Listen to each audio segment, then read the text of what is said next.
Hi guys, welcome back to my channel. I hope you're having a great day so far. So today I'm here to tell you about the products that I thought I'd use more. So this isn't products that I turned out after I purchased them, I don't like them, or they're not for me, or they don't perform well, or they're just rubbish products. These are products that when I first tried them, I loved them. I liked them.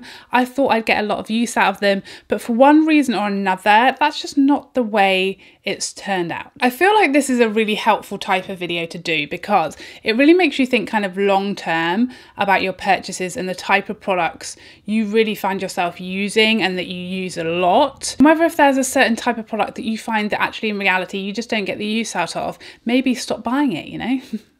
Crazy ideas. So first up, a very unexpected product because I love it, is the Charlotte Tilbury Hollywood Flawless Filter. Now, I know exactly why I don't get a lot of use out of this. So this kind of has a few different uses. So you can use it as a primer, you can use it as an extra bit of glow under or on top of foundation as like a liquid highlight. You can mix it in with foundations. So it has lots of versatile uses. And whenever I use this as a liquid highlight or under foundation to give me an extra bit of glow, I do love it, but I just barely ever use it. But I do know exactly why I don't use this very often, and that is because most of my foundations are glowy, dewy, luminous foundations. So actually this, I just don't need it. It's like an extra step that I don't need because my foundations are already glowy, dewy and luminous, and I don't reach for cream or liquid highlights very often over powders, so I don't use it in that way very often. If I have a matte foundation that I want to get more use out of, that's when I use this, but generally I'll only buy matte foundations for review purposes, and then I don't use them that often because they're just not my preference. So the reason I don't use this that much is just because I have enough glow.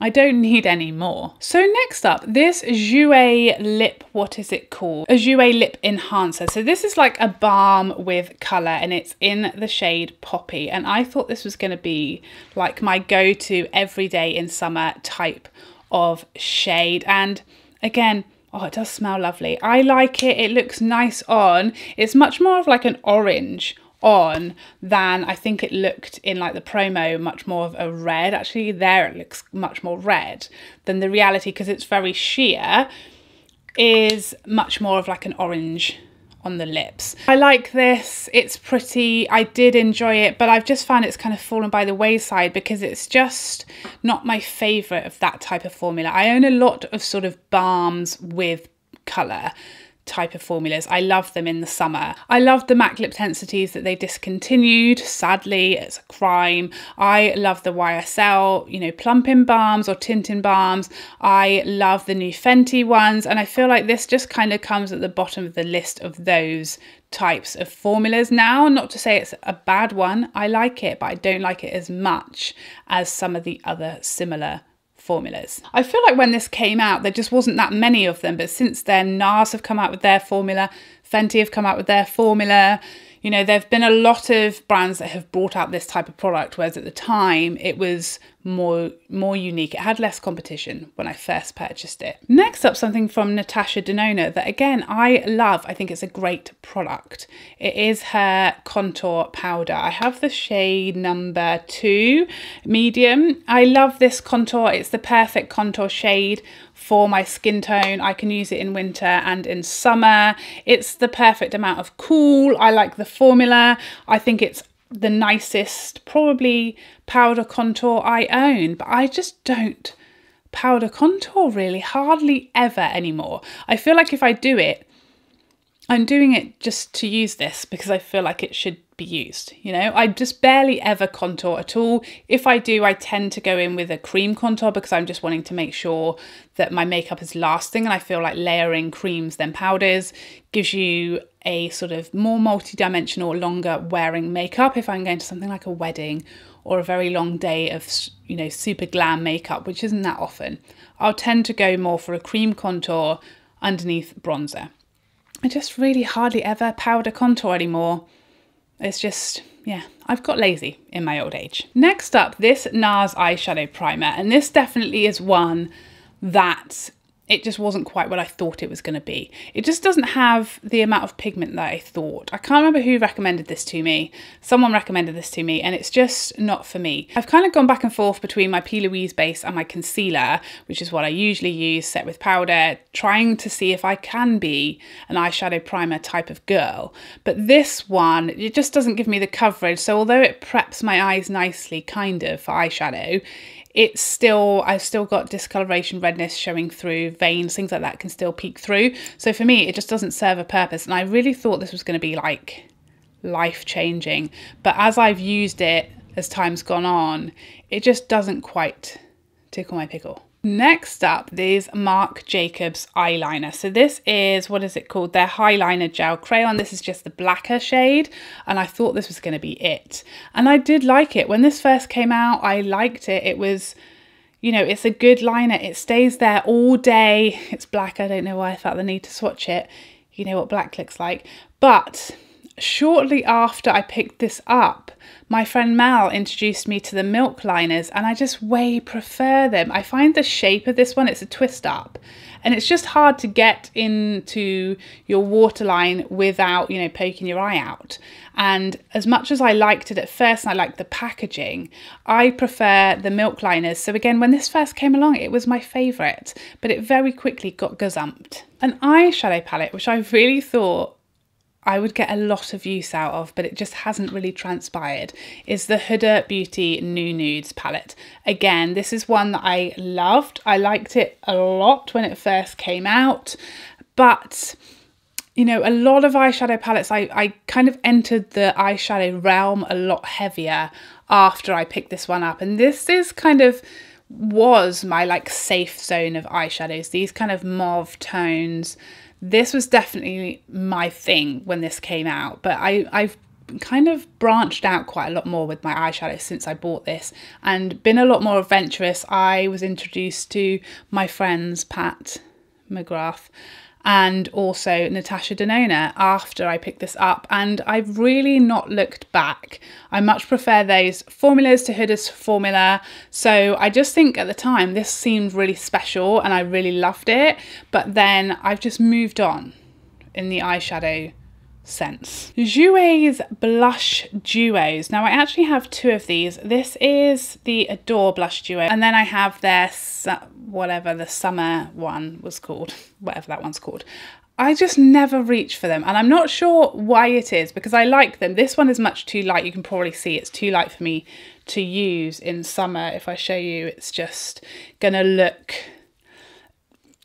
it's not going to work as blush on me right now, but in winter it does, and the other one is much more suited to me in my summer skin tone.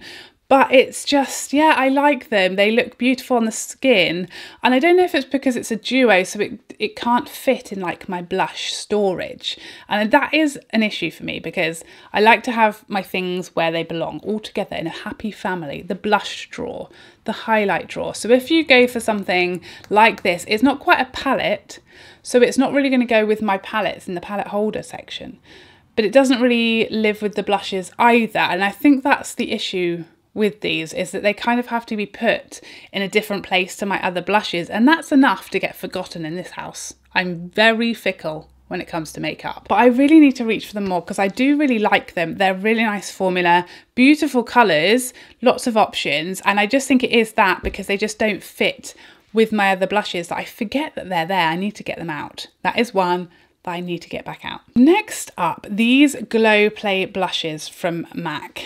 Nobody is more surprised that I don't use these than me. I have the shade, that's Peachy, and I also have Groovy. I really thought I was gonna love these, and I just am underwhelmed. I love the finish of them. Again, this is one that will take a bit of building up on me at the moment. Groovy is more of a sort of richer orange that works better on me right now.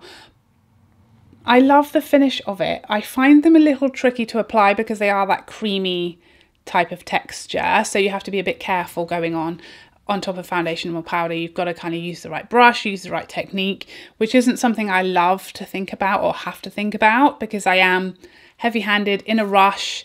I'm rough with my makeup. I'm just like beating my face literally when I do my makeup. So, you know, a gentle hand, a careful technique, it's not really my jam. And I feel like these need a bit of that in order to get them to work beautifully. So I just can't be bothered, I think, is ultimately the answer. They take a little more effort, a little more thought, a little more care than like any of my powder blushes. So that for that reason, they just get neglected. And I barely put these on my face, honestly, since I picked these up, which was a surprise because I really thought these were going to be holy grail for me. Another product from MAC that I thought, again, I was going to be obsessed with, but I really do not ever, hardly ever use, is their Powder Kiss lipsticks. These are the originals, not the liquid new Powder Kiss, but the original Powder Kiss lipsticks. I, again, like these. I don't know why I don't use these. They smell like tyres. Maybe that's why. Maybe it's my subconscious telling me not to put something that smells like a tyre on my lips. But they have a beautiful, like, fruity taste to them. Not that I eat them. I mean, that's one way to use it up, I guess. I don't eat them, but, you know, you can't help it. Sometimes you get a bit on your tongue and you just can't help but notice. They taste nice, okay? But they don't smell nice. They smell very weird. They have a strange feeling on the lips because they are matte, but they go on and feel like they have a lot of slip to them. So they're a strange little beast, a strange little being, strange little formula. I like how they look on the lips. They have lovely shades. This is Mandarin O. I've been forcing myself to wear Mullet Over recently because I think that's a beautiful lip. You may have noticed I had it on in a couple of videos recently.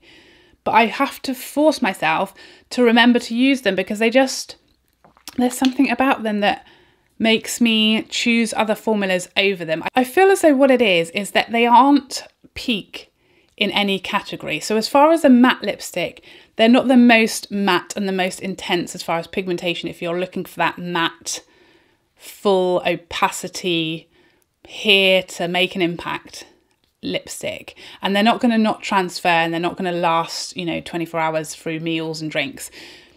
So I guess I reach for other lipsticks if I'm going for that type of thing. And then if I'm looking for something that's more everyday, maybe they're a bit too matte for that. Do you see what I mean? So I don't know if maybe that's it. They're neither here nor there. Maybe that's what it is. And last, but by no means least, because it's one of the most surprising, to me at least, products that I don't use in my collection. And it's the Hourglass Ghost Quad from last year. I don't know why I wiped this off and then proceeded to put my fingerprints all over it before I showed you. What a rookie. I love this palette. I think it's beautiful. I think the blushes in it are gorgeous. This one doesn't show up on me. It's a highlight, if anything. Yeah, I mean, that's definitely not a blush, is it? That's a highlight on me. But obviously it will work for fairer skin tones as a blush. This one, barely just about a blush. I really like this coral shade. And this pink surprised me because I thought, out of the quad when this first came out, I won't use this one. I knew I would love this one. So yeah, I definitely knew what I was getting, but at the same time, I just never reach for it really. I don't know if it's because there's a couple shades in here that, like, you know, I can't use this one. This one isn't really my thing. I've got lots and lots of blushes in this type of category that, you know, they're easier to reach for because they're a single. I can swirl my brush in there without having to be careful about the other pans. I don't know if it's that. I just really can't tell you what my problem is when it comes to using this. I love it. It's beautiful. It's kind of too, because it's limited edition, I don't really want to travel with it because what if it got smashed to smithereens or broken or stolen? I can never replace this. It's gone. I don't know if that's what it is, or there's a subconscious part of me that worries about using it up because it's limited edition, but I just don't find myself reaching for it ever. That's the truth. So there you have it. Those are the 10, I think it was 10, who knows, some amount of makeup products that I just find for no good reason, or not very good reasons, I barely ever use. I'd love to know what your products are that fit this category in the comment section down below. I'm intrigued. Is it just me that does this, that buys stuff, loves it, but for some reason just doesn't get that much use out of it. It's worth thinking about in our collection because I feel like it should influence our future purchases and whether we actually are going to use some of these products that initially really appeal to us. I hope you enjoyed this video and I'd love to see you in the next one. Otherwise, take care for now. Bye bye bye bye bye.